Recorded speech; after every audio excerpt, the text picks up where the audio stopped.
MS technical YouTube channel पर आपका हार्दिक स्वागत है। तो आज हम सीखेंगे किसी भी डेटा को अपन को किसी अन्य डेटा में कन्वर्ट करना है तो वो अपन को कैसे करना है उसके बारे में जानते हैं। जैसे मेरे पास कोई भी चीज़ है, जिस पर मेरे पास में मीटर में ये कुछ संख्या दी हुई है, लेकिन मुझे नहीं पता कि ये इंच में कितनी होती है और फीट में कितनी होती है। तो मुझे पता करना है कि 25 मीटर को अगर अपन को इंच में कन्वर्ट करना है तो वो अपन को कितने में दिखेंगे, और अगर उसको फीट में कन्वर्ट करेंगे तो वो अपन को कितने होने चाहिए। तो उसके लिए अपन का सबसे सिंपल तरीका है MS एक्सेल के अंदर आपको सबसे पहले जो भी आपको कन्वर्ट करना है उसको आपको कुछ इस तरह से एक्सेल के अंदर इस तरह से लिख देना है, जैसे मैंने यहाँ पर लिखा हुआ है। तो इसके लिए जैसे मुझको इसको इंच में कन्वर्ट करना है, फीट में कन्वर्ट करना चाहे, आज आप चाहे तो अदर कैलकुलेशन में भी कन्वर्ट करना चाहे तो उसमें भी आप अपने हिसाब से कर सकते हैं, लेकिन ये बेसिक वीडियो है आपको इस तरह से समझाने के लिए। तो सबसे पहले जैसे मेरे पास ये डेटा दिया हुआ है, अब जैसे मुझे 25 मीटर को यहाँ पे इंच में कन्वर्ट करना है और सबको एक साथ करना है, तो उसके लिए मैं क्या करूँगा, सबसे पहले अपन को फॉर्मूला ऐड करना है। फॉर्मूला लगाने के लिए आपको सबसे पहले इक्वल का सिंबल लगाना है, ये इसी से आपका फॉर्मूला लगता है। अब मुझे क्या करना है, कन्वर्ट करना है। तो कन्वर्ट के लिए सिंपल अपन लिखेंगे कन्वर्ट, ताकि एक्सेल के फॉर्मूला को ये समझ में आ जाएगा कि इस डेटा को कन्वर्ट करना है। तो जैसे मैंने कन्वर्ट लिखा, कन्वर्ट लिखने के बाद आपको यहाँ पे ब्रैकेट लेना है। ब्रैकेट लेने के बाद जैसे आपको यहाँ से कन्वर्ट करना है तो मैं यहाँ से एक सेल यानी कि A वाली लाइन में तीसरी लाइन को सिलेक्ट करूँगा। तो यहाँ से जैसे मेरे पास A3 आ गया, तो A3 होने के बाद जैसे मैंने इसको सेलेक्ट कर दिया, यहाँ पर डाल दिया। अब यहाँ पर मैं यहाँ पर कोमा लगाऊंगा।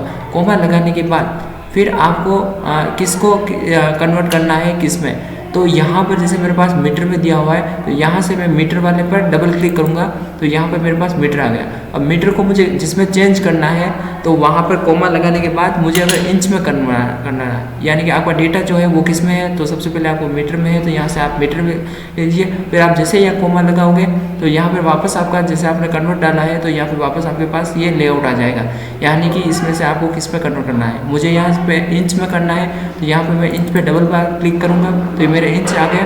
देन मैं एंटर करूँगा तो ये मेरे पास जो डेटा आया है वो सारा आ गया है। तो 25 मीटर में कितने इंच होते हैं, तो 984.25 आगे तक की संख्या आ गई।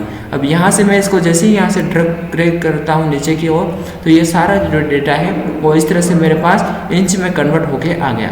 अब यहाँ से चाहे तो मेरे पास ये पॉइंट के बाद ज़्यादा संख्या आ रही है तो यहाँ से मुझे 2 ही रखनी है पॉइंट के बाद, तो यहाँ से मैं यहाँ से कम कर सकता हूँ। तो यहाँ पर 2 ला के आप यहाँ से छोड़ सकते हैं। ये 984.25 जो है इंच होते हैं 25 मीटर के अंदर। इसी तरह से मुझको ये फीट पे कन्वर्ट करना है, तो फीट में कन्वर्ट करने के लिए भी आपको इक्वल का सिंबल लगाना है। फिर उसके बाद आपको यहाँ पर सिंपल कन्वर्ट लिखना है। कन्वर्ट लिखने के बाद फिर आपको वापस से ब्रैकेट बनाना है। ब्रैकेट बनाने के बाद आपको ये 25 को यहाँ से सिलेक्ट करना है, यानी कि इस वाली रो को जो है अपन को फीट में कन्वर्ट करना है। अगर आपको इसको करनी होती तो आप यहाँ पर सिलेक्ट करते हैं तो ये जो इंच है वो फीट में कन्वर्ट हो जाते हैं। तो देन अपन यहाँ पर कोमा लगाएंगे। कोमा लगाने के बाद फिर यहाँ पे जैसे मीटर वाला जो है यहाँ पे मैं डबल क्लिक करूँगा और इसके बाद मैं यहाँ पर कोमा लगूंगा। फिर यहाँ से जो फीट में कन्वर्ट करना है तो यहाँ से मैं यहाँ पर देखूँगा फीट कहाँ लिखा हुआ है, तो यहाँ पर जैसे मैं फीट पे क्लिक करूँगा देन एंटर करूँगा तो ये सारे जो 25 मीटर है वो फीट के अंदर 82.02 फीट होता है। तो ये सारा मैं यहाँ से ड्रैग करूँगा तो ये मेरे पास फीट में कन्वर्ट होके आ गया। तो इसी तरह से जैसे मुझे ये नहीं पता कि 1 मीटर के अंदर कितना है, तो 1 मीटर जैसे ही मैं ये करूँगा तो ये सारा जो डेटा है वो 1 मीटर में इंच कितने होते हैं 39.37, फीट कितने होते हैं, तो ये सारा जो डेटा है वो आ गया। इसी तरह के वीडियो के लिए हमारे चैनल को सब्सक्राइब करें और इस तरह के वीडियो को लाइक करें। धन्यवाद।